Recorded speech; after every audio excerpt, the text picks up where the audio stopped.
Sayembara memperebutkan Draupadi. Sementara Pandawa dan Dewi Kunti masih tinggal di Ekacakra dan masih menyamar sebagai Brahmana, mereka mendengar berita tentang sayembara memperebutkan Draupadi, putri mahkota kerajaan Pancala.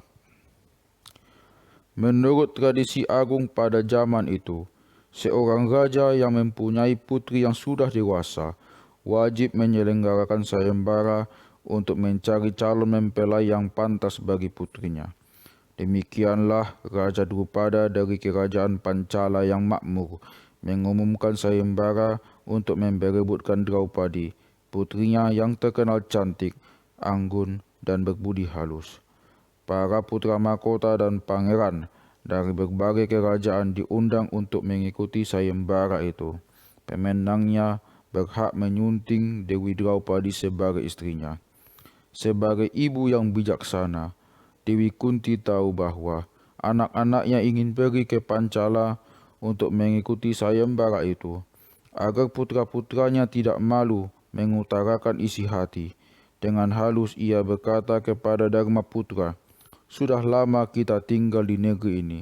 Sudah waktunya kita pergi dan melihat-lihat negeri lain. Ibu sudah bosan melihat gunung, lembah, sungai, dan alam sekitar sini. Sedekah yang kita peroleh semakin sedikit. Jadi, tak ada gunanya kita tinggal lebih lama di sini. Marilah kita pergi ke kerajaan Pancala yang subur dan makmur." Maka berangkatlah Pandawa bersama para Brahmana lainnya, meninggalkan Ekacakra menuju Pancala. Setelah menempuh perjalanan berhari-hari, akhirnya mereka tiba di ibu kota kerajaan Pancala yang indah. Pandawa menumpang di rumah seorang tukang kendi dan tetap menyamar sebagai Brahmana agar tidak menarik perhatian. Tibalah hari sayembara.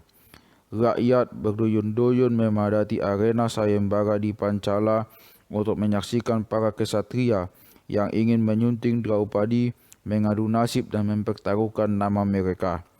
Di tengah arena, di atas panggung yang kokoh, diletakkan sebuah busur raksasa yang sangat berat, lengkap dengan anak panahnya. Barang siapa mampu mengangkat busur itu, merentangnya, memasang anak panah lalu mengenai sasaran yang telah ditentukan dengan anak panah itu, dialah yang berhak menyunting Draupadi. Sasaran itu digantung di belakang roda cakra yang terus diputar tanpa henti. Tepat di tengah cakra itu ada satu lubang sempit yang hanya cukup untuk satu anak panah. Hanya kesatria yang mampu memusatkan pikiran dan memiliki kecakapan memanah melebihi kemampuan manusia biasa yang bisa memenangkan sayembara itu. Di sisi lain, arena didirikan panggung yang lebih luas dan megah untuk upacara perkawinan agung. Panggung itu dihias sangat indah, dikelilingi bangunan-bangunan peristirahatan untuk para tamu. Berbagai hiburan dan pesta meriah sudah disiapkan untuk merayakan pernikahan Draupadi. Menurut rencana, keramaian itu akan dilangsungkan selama 14 hari. Para pangeran yang tampan dan sakti berdatangan dari mana-mana.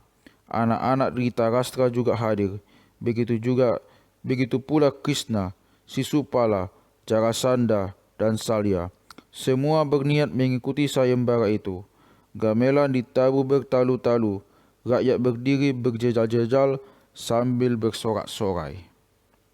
Tiba-tiba, bunyi gamelan menjadi lirih. Dari arah gerbang istana muncul arak-arakan megah. Paling depan, tampak Drishtadyumna menunggang kuda gagah.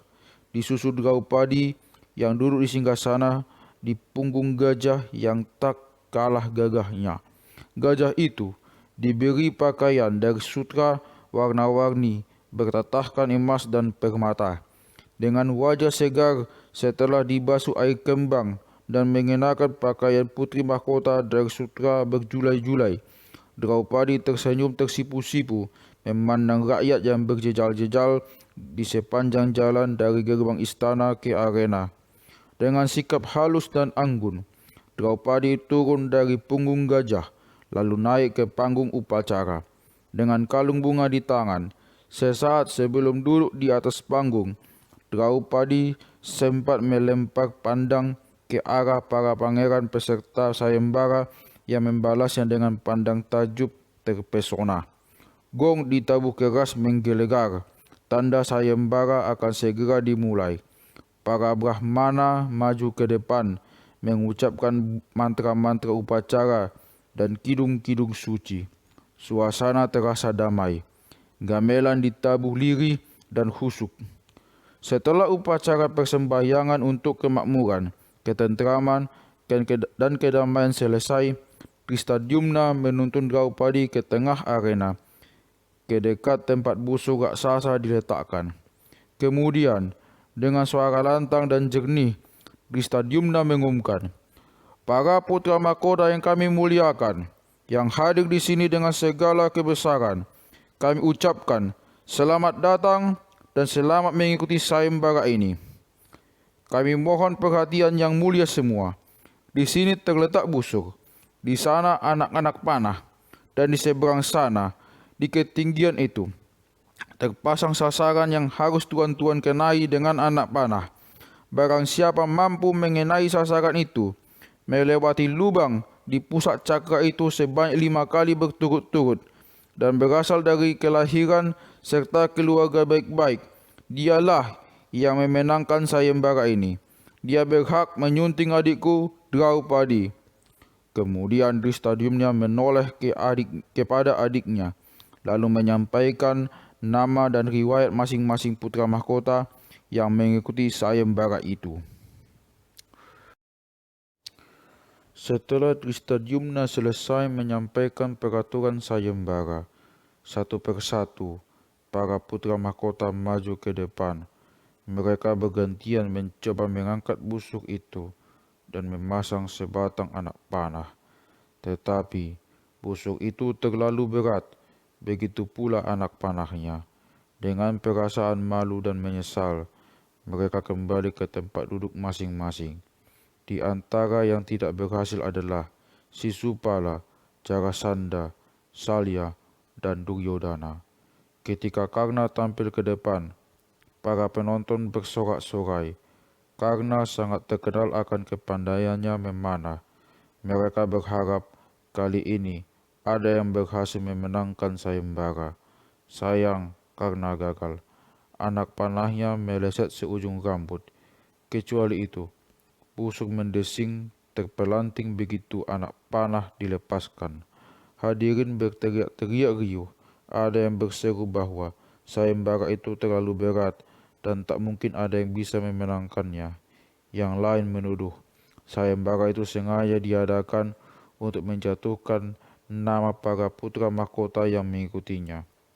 Demikianlah keributan itu berlangsung beberapa lama.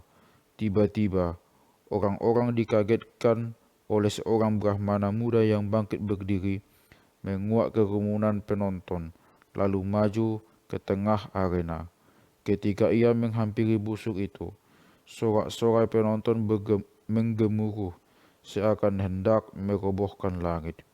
Para Brahmana saling berpandangan. Siapakah Brahmana muda yang berani tampil itu? Mereka berdebat. Ada yang berpendapat bahwa sungguh baik jika golongan mereka ada yang mewakili. Yang lain berpendapat seorang Brahmana tidak pantas mengikuti sayembara seperti itu dan bersaing dengan para pangeran. Kesatria sakti seperti Karna dan Salya saja gagal, apalagi seorang Brahmana yang tak menguasai ilmu olah senjata. Di antara hiruk-pikuk suara-suara orang berbantah, ada yang berkata lantang setelah melihat sikap, bentuk badan, dan raut wajah Brahmana muda itu. "Tunggu dan perhatikan dia. Melihat sikapnya yang mantap dan keberaniannya maju ke arena, aku yakin dia tahu benar apa yang dilakukannya. Siapa tahu di dalam tubuhnya tersimpan segunung tembaga.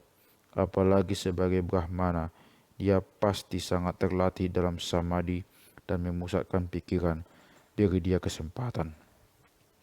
Orang itu lalu berteriak lantang, menyuruh penonton diam. Dari tempat busuk itu, Brahmana itu mendekati Drishtadyumna dan berkata, "Bolehkah seorang Brahmana mengangkat panah itu?" Drishtadyumna menjawab, "Wahai Brahmana muda, adikku bersedia dipersunting oleh pemenang sayembara ini. Siapapun dia, asalkan berasal dari kelahiran dan keluarga baik-baik.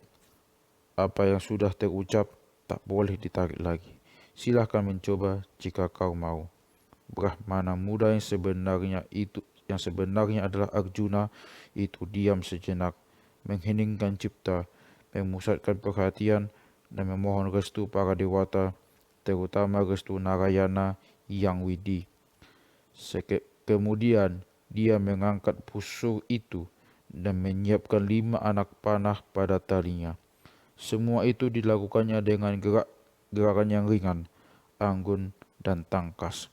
Orang-orang terpesona. Mereka diam, menahan napas. Suasana hening. Sebelum membidik, Brahmana muda itu memandang sekeliling sambil tersenyum. Kemudian ia kembali memusatkan perhatian, mengarahkan busur ke sasaran. Lalu, secepat kilat dan nyaris tak tertangkap mata, 5 anak panah melesat lepas berurutan, menembus lubang cakra yang terus berputar. Anak panah pertama tepat mengenai sasaran. Anak panah kedua menembus anak panah pertama. Yang ketiga menembus yang kedua, dan seterusnya sampai 5 anak panah. Cakra itu belah, jatuh ke tanah. Keheningan pecah. Sorak-sorai membahana. Gamelan ditabuh bertalu-talu. Sasaran telah jatuh. Sayembara dinyatakan selesai. Seorang Brahmana muda keluar sebagai pemenangnya. Para Brahmana yang duduk di sekeliling arena bersorak-sorak gembira sambil melambai-lambaikan selendang mereka yang terbuat dari kulit menjangan. Mereka merasa kemenangan Brahmana muda itu juga merupakan kemenangan golongan mereka.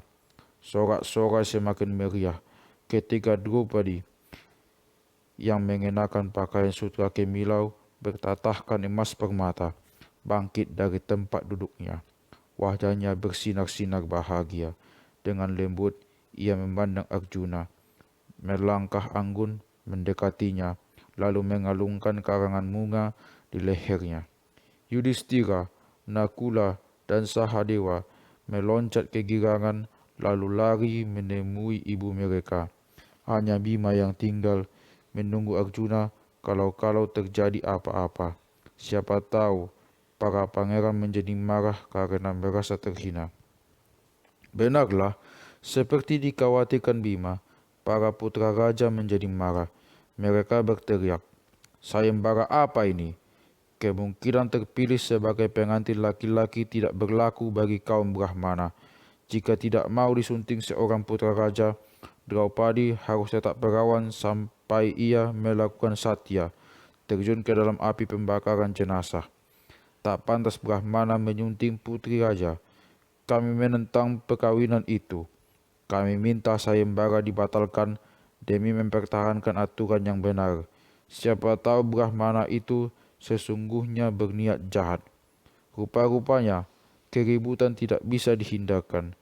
Dengan tangkas, Bima mencabut sebatang pohon untuk senjata. Lalu ia berdiri di samping Arjuna dengan sikap siap sedia. Draupadi ketakutan. Ia tak kuasa berkata-kata, hanya berdiri di samping Arjuna sambil memegangi jubahnya yang terbuat dari kulit menjangan. Krishna dan Balarama mencoba menyabarkan para putra raja yang marah dan membuat keributan. Sementara itu, diam-diam Arjuna mengundurkan diri keluar arena, diiringkan Draupadi dan dikawal oleh Bima. Mereka pulang ke penginapan Pandawa di rumah tukang kendi. Tanpa mereka ketahui, Drishtadyumna membututi mereka. Ia melihat segala sesuatu yang terjadi di rumah tukang kendi itu. Setelah mengetahui siapa sebenarnya para Brahmana itu, ia merasa sangat lega dan gembira. Diam-diam, ia kembali ke istana untuk melapor kepada Raja Drupada. Katanya, "Ayahanda, aku yakin Brahmana yang memenangkan sayembara itu sebenarnya adalah Arjuna, dan Brahmana pengawalnya yang berkasa itu adalah Bima. Aku melihat sendiri, Draupadi sama sekali tidak merasa canggung berada bersama mereka. Aku juga melihat seorang wanita yang berwibawa agung. Wanita itu pasti Dewi Kunti. Ya ayahanda, para Brahmana itu sebenarnya adalah Pandawa. Mendengar laporan putranya, Raja Drupada segera mengutus di stadiumnya dan beberapa punggawa untuk menjemput dan membawa Pandawa ke istana Pancala. Atas undangan Raja Drupada, Dewi Kunti dan kelima putranya datang ke istana. Di hadapan raja itu, Dharmaputra mengaku bahwa mereka adalah Pandawa. Ia juga menyampaikan keputusan Pandawa bahwa mereka berlima akan menikah dengan Draupadi. Ketika tahu bahwa mereka Pandawa, Raja Drupada sangat senang. Tetapi ketika mendengar bahwa mereka berlima akan menikahi Draupadi, ia sangat kaget dan kecewa. Raja Drupada menentang perkawinan itu. Katanya, sungguh perbuatan yang tidak patut, sungguh tidak bermoral dan bertentangan dengan tradisi serta kesusilaan. Bagaimana mungkin pikiran seperti itu bisa merasuki kalian? Yudhistira menjawab, Daulat Paduka Raja, maafkanlah kami. Ketika hidup sengsara dan terlunta-lunta, kami bersumpah bahwa kami akan membagi segala sesuatu yang kami miliki. Kami tidak bisa melanggar sumpah itu. Ibu kami sudah memberikan restunya. Mendengar penjelasan itu, Raja Drupada akhirnya mengerti dan perkawinan agung pun dilangsungkan.